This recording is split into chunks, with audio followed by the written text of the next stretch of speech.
안녕하세요. 2025년 5월 12일 미장한입입니다. 오늘 미국 시장 정말 뜨거웠죠. 미국하고 중국이 90일간 상호 관세를 인하하기로 했다. 이 소식 하나가 그야말로 시장 전체를 그냥 들썩이게 만들었습니다. 저희는 오늘 이 소식이 가져온 어떤 시장의 열기, 또 그 이면에 숨겨진 이야기들, 이걸 좀 함께 파헤쳐 보려고 합니다. 단순히 뭐 지수가 얼마나 올랐다, 이걸 넘어서요. 채권이나 외환, 원자재 시장은 또 각기 어떻게 반응했는지, 그리고 연준은 또 어떤 입장을 보이는지 그 핵심적인 내용들을 좀 명확하게 짚어보겠습니다. 자, 그럼 지금부터 그 속으로 한번 들어가 보시죠. 역시 가장 눈에 확 들어오는 건 주요 지수들의 급등세입니다. 미중 간의 90일 휴전 합의 소식에 시장이 그야말로 환호했는데요. S&P 500 지수가 3.3%나 오르면서 5,844.19를 기록했고요. 나스닥은 무려 4.3% 급등해서 18,708.34, 다우존스 역시 2.8% 상승한 42,410.10으로 마감했습니다. 와, 정말 대단한 상승세네요. 네, 그렇죠. 시장이 오랫동안 기다려왔던 어떤 그 무역 갈등 완화 시그널에 아주 민감하게 반응한 거죠. 근데 여기서 정말 흥미로운 지점이 있어요. 이렇게 경제 성장에 대한 기대감이 커지니까 역설적이게도 연준의 금리 인하 가능성은 오히려 낮아졌다. 이런 해석이 나오고 있다는 겁니다. 아, 그럴 수 있겠네요. 네. 그러니까 단기적인 호재에는 환호하면서도 한편으로는 이 정책 변화 가능성을 또 냉정하게 계산하는 뭐랄까 시장의 복잡한 심리를 좀 엿볼 수 있는 대목이죠. 기술주들 움직임이 특히 인상적이었습니다. 뭐랄까 대형 기술주들이 시장 상승을 이끌었는데요.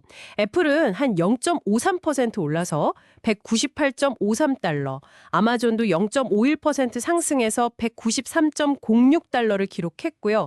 테슬라는 상승률이 정말 눈에 띄는데 4.72%나 급등해서 298.26달러까지 치솟았습니다. 대리나 베스트바이 같은 다른 기술 관련주들도 좋은 흐름을 보였고요. 확실히 그 무역 긴장 완화가 기술 공급망이나 소비 심리에 긍정적일 거다. 이런 기대가 크게 작용한 것 같아요. 맞습니다. 이런 주식시장의 열기가 그럼 채권 시장에는 어떤 영향을 미쳤을까요? 여기서는 조금 다른 그림이 보이는데요.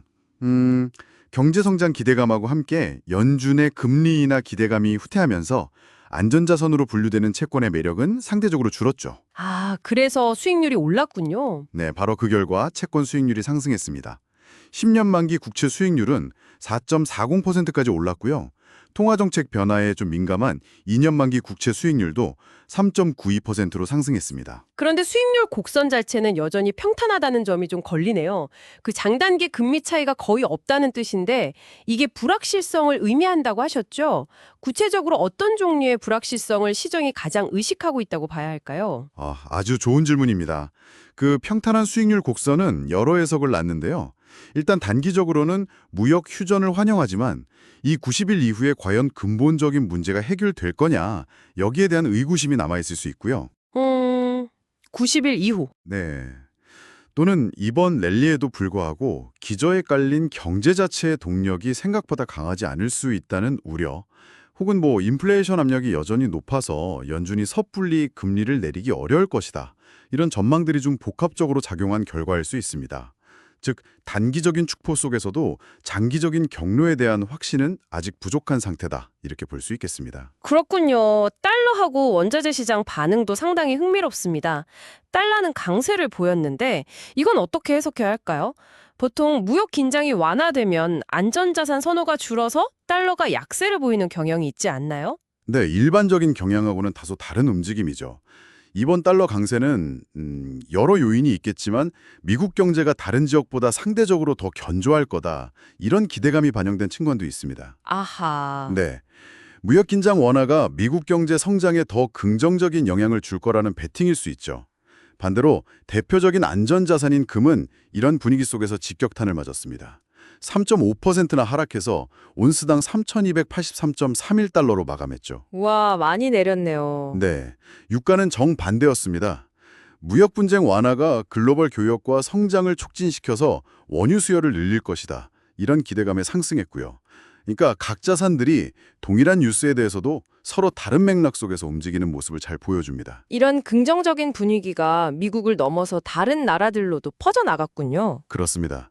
글로벌 증시가 대체로 동반 상승하는 모습을 보였습니다. 독일의 주요 지수인 독일 DAX나 프랑스 CAC 40도 상승세를 보였고요. 또 무역 분쟁의 직접적인 당사자였던 중국 증시 역시 상하이 종합지수 등이 오르면서 좀 안도하는 모습을 나타냈습니다. 아무래도 다들 좀 안심을 했겠죠. 네. 글로벌 무역 환경을 둘러싼 불확실성이 조금이나마 거칠 수 있다는 기대감이 전 세계 투자자들의 심리를 개선시킨 결과로 풀이됩니다. 자, 그럼 정리를 좀 해보죠. 오늘 시장을 움직인 가장 큰 힘은 역시 미중 간의 90일 관세 인하 합의였습니다. 여기에 연준의 아드리아나 쿠글러 이사 발언도 주목할 필요가 있겠는데요. 무역 정책 변화가 경제 지표에 영향을 주고 있고 현재 통화 정책이 이러한 변화에 대응할 준비가 되어 있다 이렇게 언급했죠. 이 발언은 어떻게 받아들여야 할까요? 연준이 뭔가 다른 생각을 하고 있는 신호일까요? 쿠글러 이사의 발언은 연준이 이번 무역 합의의 파급 효과를 면밀히 지켜보고 있다는 점을 확인시켜줍니다. 동시에 현재 정책 기조가 예상치 못한 변화에도 대응할 수 있을 만큼 유연하다는 어떤 자신감을 보인 것이기도 하죠. 자신감. 네. 하지만 이걸 특정 정책 방향, 예를 들어 금리 인하나 인상 같은 그런 시그널로 해석하기는 좀 어렵습니다. 오히려 앞으로 발표될 경제 지표들을 보면서 신중하게 판단하겠다. 기존의 그 데이터 의존적인 입장을 재확인한 것으로 보는 것이 더 합리적입니다. 여기서 중요한 질문이 바로 그 90일이라는 시간입니다. 이 기간이 정말 돌파구를 마련하기 위한 의미 있는 시간이 될까요? 아니면 뭐랄까 단순히 폭풍 전야의 고요함일까요? 오늘 저희가 함께 살펴본 것처럼 미중 무역 긴장 완화 소식은 주식시장을 중심으로 금융시장 전반에 강력한 상승 동력을 제공했습니다. 기술주가 랠리를 이끌었고 채권 수익률과 유가는 오르고 금값은 내리는 전형적인 위험 선호 강화 현상이 나타났죠. 네, 분명 시장은 단기적인 불확실성 해소에 환호했습니다. 하지만 동시에 그 평탄한 수익률 곡선이나 연준의 신중한 태도에서 알 수 있듯이 아직 해결되지 않은 근본적인 문제들과 불확실성이 상존하고 있다는 점도 잊어서는 안 됩니다.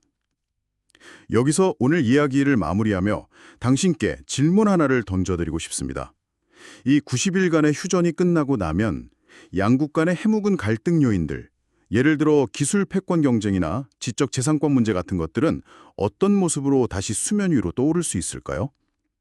그리고 시작은 이 90일이라는 카운트다운을 염두에 두면서 앞으로 어떤 움직임을 보일 가능성이 높을까요? 이 질문에 대한 답을 스스로 찾아보는 과정이 앞으로의 시장 흐름을 예측하고 대비하는 데 중요한 열쇠가 될 것입니다.